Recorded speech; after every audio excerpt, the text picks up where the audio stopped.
Alam niyo ba na may makabagong teknolohiyang gawa ng Australia na tumutulong sa paglilinis ng ating mga dagat at ilog?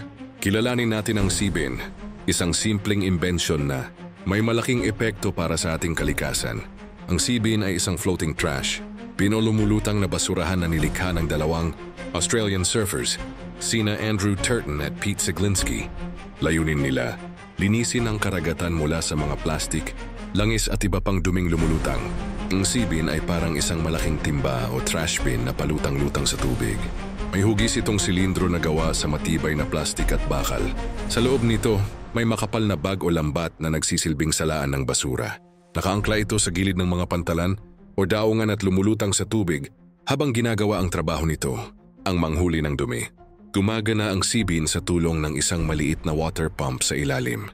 Hinahatak ng pump ang tubig papasok sa loob ng Seabin at kasabay nito, hinihigop din nito ang mga lumulutang na basura tulad ng plastic cups, puti, styrofoam, balat ng pagkain at maging ang langis sa ibabaw ng tubig. Kapag nasa loob na ng Seabin ang basura, naiipon ito sa lambat sa loob.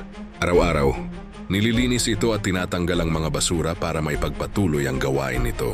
Kaya nitong mangkolekta ng humigit kumulang 1.5 kilo ng basura araw-araw, katumbas ng halos 90,000 plastic bag kada taon. Kung nagawa ito ng dalawang surfers sa Australia, siguradong may magagawa rin tayo. Magsimula tayo sa maliliit na hakbang.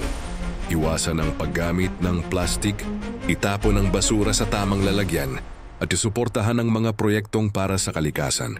Ang Seabin ay patunay na ang isang maliit na ideya, kapag isinabuhay, ay maaaring magligtas ng mundo.